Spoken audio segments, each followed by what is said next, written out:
అమెరికాలో ఇద్దరు భారతీయ విద్యార్థుల న్యాయ పోరాటం ఫలించింది. యూనివర్సిటీ ఆఫ్ కొలరాడో బోల్డర్లో జరిగినటువంటి పాలక్ పన్నీర్ వివాదంలో పీహెచ్డీ చేసిన భారతీయ విద్యార్థులే పైచేయి సాధించారు. కోర్టులో సివిల్ పోరాటం చేసి తమ హక్కులను సాధించుకోవడమే కాకుండా ఏకంగా $2 లక్షల అంటే మన ఇండియన్ కరెన్సీలో $1,80,00,000 పరిహారాన్ని గెలుచుకోవడం ఇప్పుడు అగ్రరాజ్యంలో హాట్ టాపిక్గా మారింది. దీనిపై పోరాటం చేసిన వారిలో ఒకరైన ఊర్మిళ భట్టాచార్య తమ అనుభవాన్పై స్పందిస్తూ ఊర్మి ఇన్స్టాగ్రామ్లో ఉద్వేగభరితమైనటువంటి పోస్ట్ చేశారు.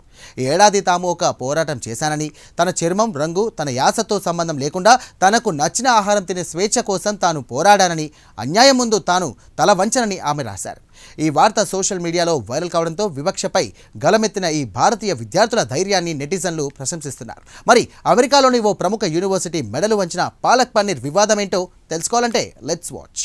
భారతీయ విద్యార్థులు ఆదిత్య ప్రకాష్, ఊర్మి భట్టాచార్యలు కొలరాడో విశ్వవిద్యాలయంలో పీహెచ్డీ చేస్తున్నటువంటి సమయంలో 2023లో ఈ పాలక్ పన్నీర్ వివాదం చోటు చేసుకుంది.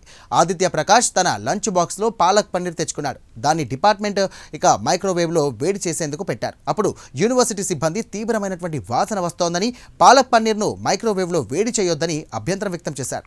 ఆ ఆహారం ఘాటైన వాసన వస్తోందని, ఇకపై మైక్రోవేవ్లో దానిని వేడి చేయొద్దని లేడీ సిబ్బంది ఆదేశించారు.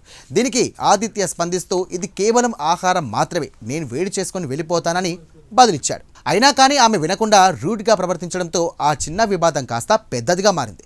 ఆదిత్య మరియు అతని భాగ్యస్వామి ఊర్మిళ భట్టాచార్య తమపై వివక్ష జరుగుతోందని ఆరోపించారు. దీనికి ప్రతిస్పందనగా విశ్వవిద్యాలయ యంత్రాంగం వారిపై ప్రతీకార చర్యలకు దిగిందని వారు కోర్టులో పేర్కొన్నారు.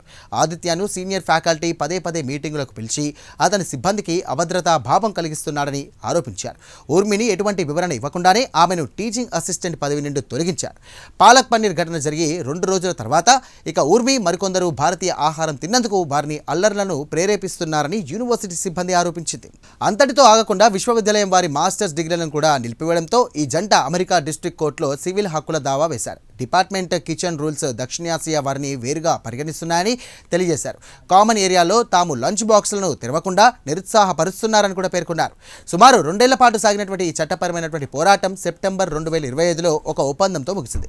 విద్యార్థులకు $2 లక్షల చెల్లించడానికి విశ్వవిద్యాలయం అంగీకరించింది.